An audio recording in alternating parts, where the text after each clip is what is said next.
What's going on YouTube? Trying to clean up a little bit. So in the last video that you guys saw, we talked about the top portion of the fuel systems for the 5.4. This video is going to be about how to install a aftermarket higher fuel pump in your in-tank fuel pump setup. Hey YouTube, this is Jay and T Customs. I'm Jay. I'm T. And how are you doing?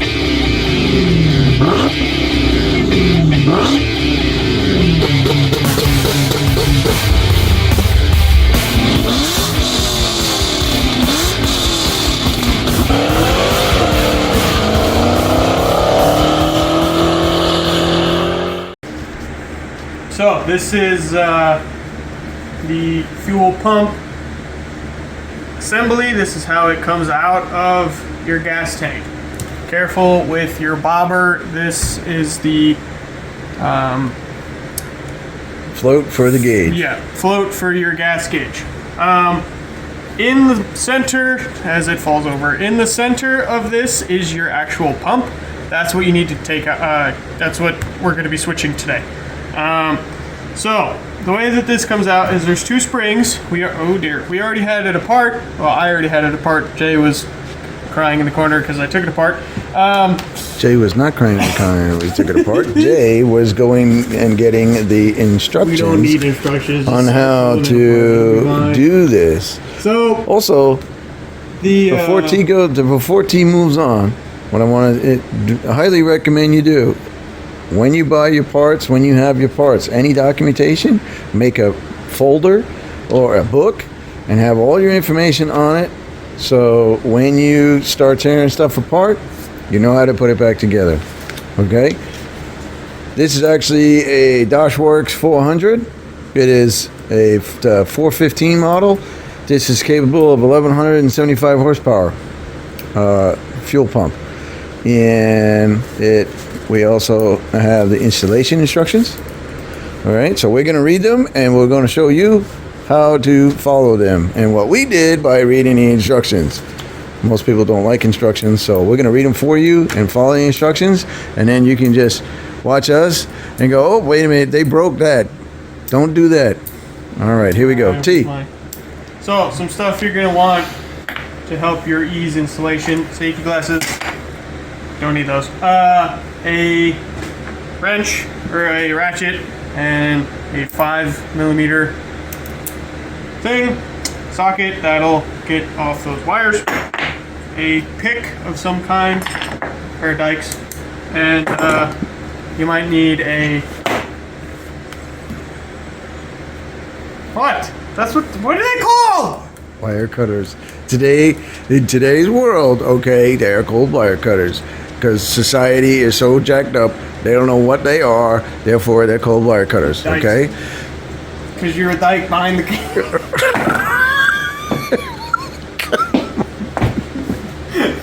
YouTube, you see what I gotta put up with? And a razor blade. You might not need the razor blade, but just in case. No, you do need a razor blade. Alright, step one, it says, cut. No, step one is to take this apart. Oh, yeah, that's right. Step one is to take it apart. That's not what it says in the instructions. Yes, it is. It says step one. Who cares about instructions? Oh, boy. This is how it's easy access, accessible. Now you can do step one. I see. Okay. So what did you do? You just slid those out? So yeah, this just slides out? This tube is connected to this bracket, same, just like this on the other side. Pop that off, and then both of these springs are going to be on yours. They're going to be on it like that, and then you just grab it and pull both tubes out like that, and then it just comes off.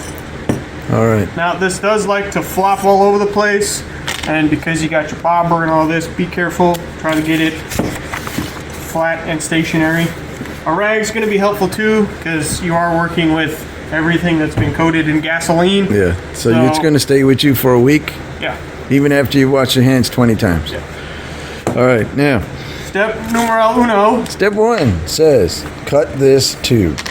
So we're going to cut the tube, the outlet tube of the pump and the hosing, and it says to cut it with a razor knife. And These are easier. yes, the wire cutters. All right. What now? Disconnect the fuel level sender from the electrical harness and remove the pump assembly with the springs and set aside. Do not cut any remaining OEM tubing. So I'm going to disconnect that, move that to the side. So with this is the wire harness is talking about. This gray piece is connected to that, the fuel pump itself. This ground and this ground are screwed in here. That's your 5mm socket. Unscrew this. Now be careful, because when you unscrew this whole thing is going to fall.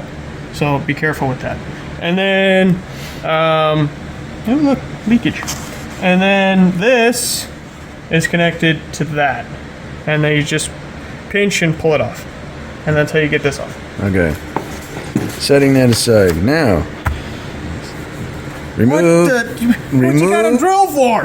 Remove the OE pump from the pump assembly using a 1 7/8 hole saw or rotary tool to bore the top of the pump assembly out so that the DW415 pump fits into the subassembly. Homie, what?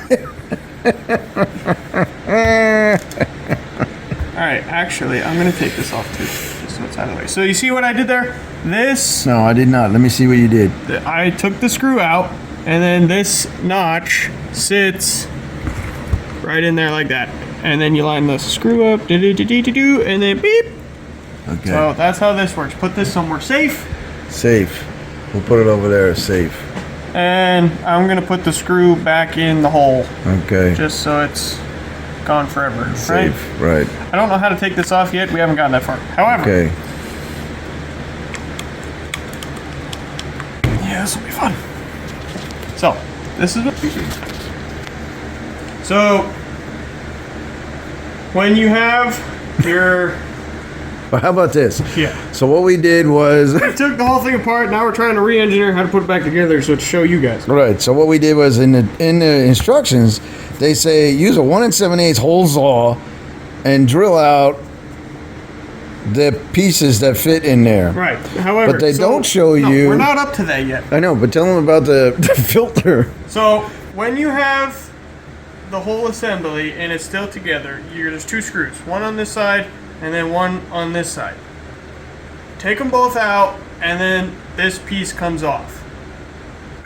Now you're left with this, and now you're like, all right, Well, where's the filter? There you go. this is Still attached. still attached, sitting like this. How do you get this off? Just rip it off. Because if you get this pump or a pump, you're gonna get a new filter anyway. So just yeet, okay? And now this comes off, and now you're set with this. This Is it? spacer comes off. That's a and vibration? now this is your old pump. Take this, throw it in the trash. Garbage.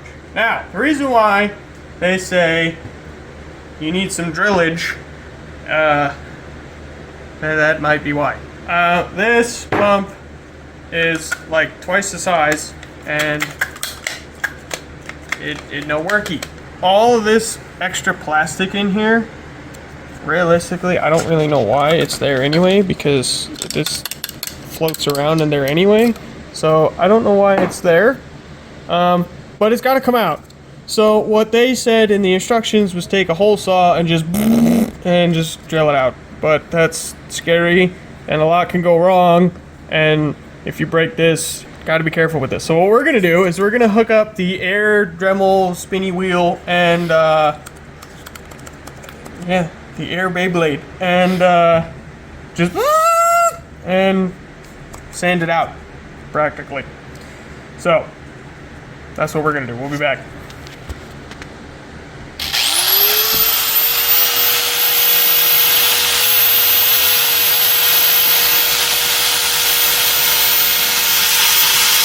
what you gotta do is you gotta sand down all this material, and it is alright if these fall out like mine did. So that's okay. So all of this has to come off until your pump sits like that. Well, not entirely. That's a little too tall.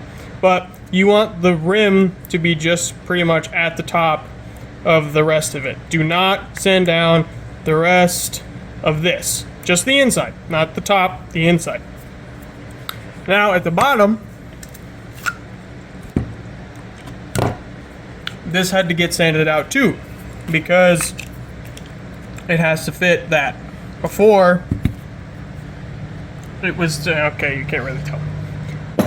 Anyway, there was a notch in here, something like this. That had to come off. So that this will go on like that. We'll get to that. So, this goes in like that. It sits in the bottom. Line up the notch. Do not sand that notch. That is vital. You need to have that there. That locks in like that. Push down. Now, this is ready to be screwed back together. 1, 2. And then this goes like that. I think. We haven't gotten that far. But, so that's how you do this portion. Now, Jay's gonna hand me the camera because he has to talk about all of the electrical portion. He knows that better than I do, so I'm gonna let him do the talking. In the build, in the installation instructions here, it says no. I took my eyeballs off. Okay, it says no. Due to the added current draw, we suggest a hardwire relay in and a pump 13 volts because you need a good 13.5 to 14 volts. Okay, for this. So the drawback of installing a hardwire kit disables the factory fuel pump control module. But we're not using the factory fuel pump control module, so it's okay in our instance. But if you are using the factory fuel pump control module, you will have to go with an aftermarket fuel pressure regulator. Okay? So, in the kit, they give you number 10, this is 12 gauge wire. It's also a new connector. And it's a new connector. So the fuel pump itself is a different connector than the original fuel pump. So what you have to do on the connector that plugs in to the top of the fuel pump. All right, so this goes through here into your fuel pump. You're going to take this out. Okay, squeeze these two little tabs. Little rubber grommet holds it in place. Just work it out. Okay, and it comes out. Now, two wires that had the original connector on it. All right, we're going to cut off like that.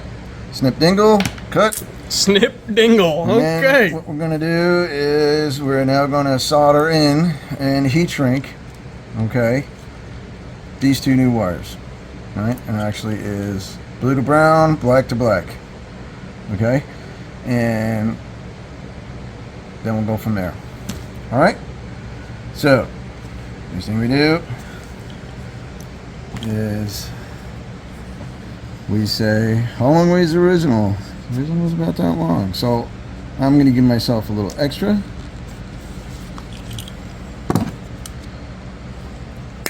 Wow. So after you have soldered in your new wiring to go to the new pump,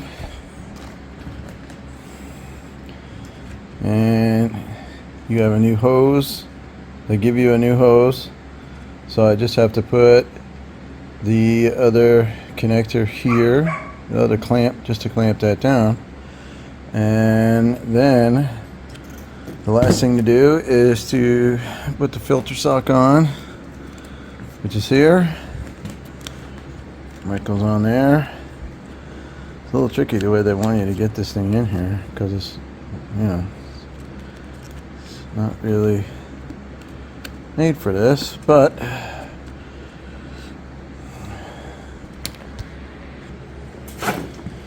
Alright, so to get this on, I put this on this way, see if that works any better. This pops in there.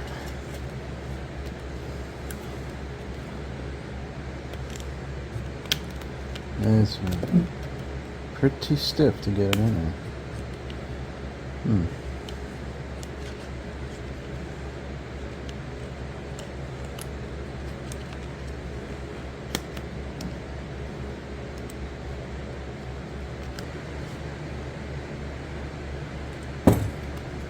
Well, that just goes in there. It's really super tight.